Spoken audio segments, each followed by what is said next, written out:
Welcome back. Well, we've all seen the tragedy taking place in Ukraine with people fleeing their homes all across the country, a lot of them having to leave behind their beloved pets. And I know a lot of people are wondering what happens to dogs, cats, pets in wartime. Well, there is a nonprofit organization that caught my attention on the internet the other day. It's called Paws of War, and their mission is to help all animals stuck in war zones. And I am so happy and honored to have the co-founder of Paws of War joining me right now from New York, Robert Misseri. Good morning, Robert. How are you? Carol, good morning. Thanks for having me.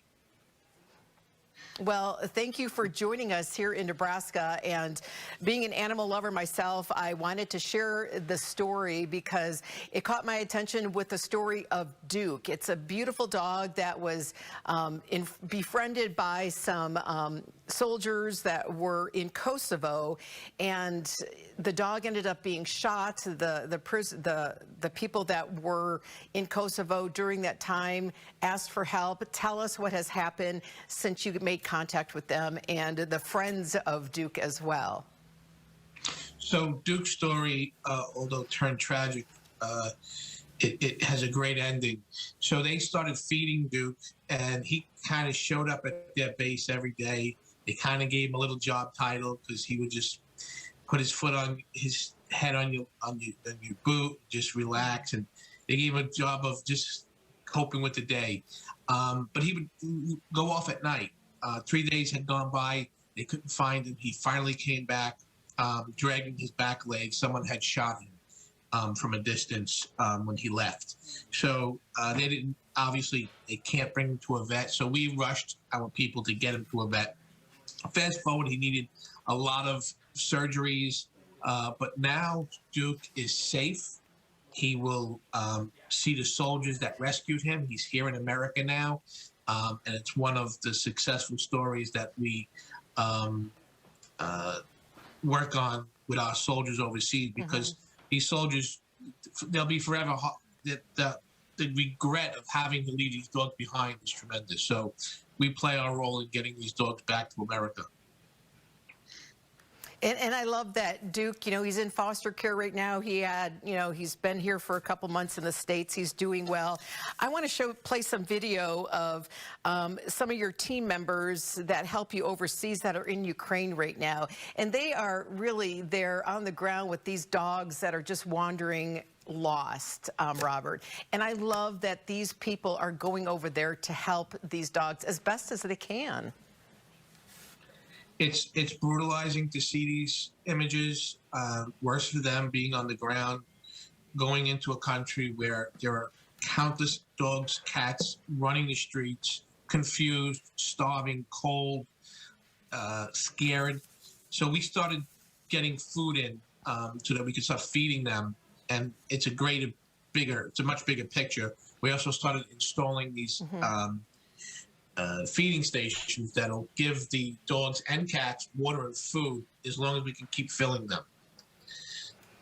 And that's the first step, Carol, that we have to start to keep these animals safe and healthy so that we could start trying to get the ones out of the country that we know will just wind up, who knows what's going to happen to them. So the goal right now is getting food to them and the resources, and then slowly trying to take them out of Ukraine and getting them placed in neighboring countries, including America, Canada. But that's our goal right now, is to just keep going back into Ukraine with the supplies needed. And Robert, what I love about your organization is that an extension of this, the dogs that you do bring back, a lot of them end up being service dogs for American veterans. And that is a huge goal and part of your mission with Paws of War. That's right. That's our biggest mission, placing service dogs with veterans suffering from PTSD or TBI. But our dogs all come from a rescued scenario, whether it's overseas, whether it's local, in the States, but they all have to come from a rescued scenario. And the dogs overseas are just amazing. You know, and going to the beginning of the story of how Paws of War came to be, tell me the story you told me yesterday about rescuing one dog and there were several more there and how that touched your heart. When we started bringing dogs over from overseas, we had soldiers pleading with us to get these dogs back. But there were always some extras, some friends of those dogs that we always would bring back as well. They didn't have any soldiers to pair up. So our veterans here that were now disabled years previously wanted to adopt them because they also had dogs they had to leave behind when they were serving in Afghanistan or Iraq. So it worked out real well. It gave us a point of saying these dogs are really making a difference in these veterans' lives, and we started training them to be service for them. And it worked out pretty good for these soldiers. And it has and continues to.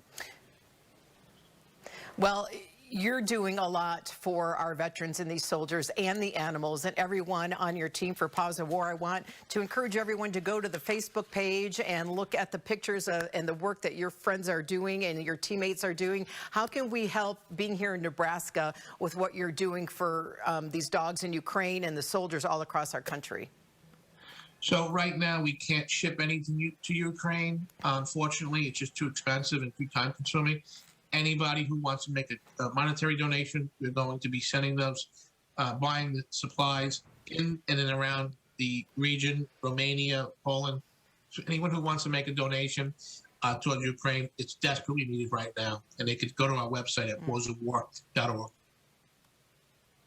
Well, Robert, thank you. Your story and the story of Duke and Kosovo touched my heart, as well as all these stranded and lonely and left behind animals in Ukraine. And thank you for everything you do. I appreciate your time joining us this morning. Thank you, Carol. Have a great day.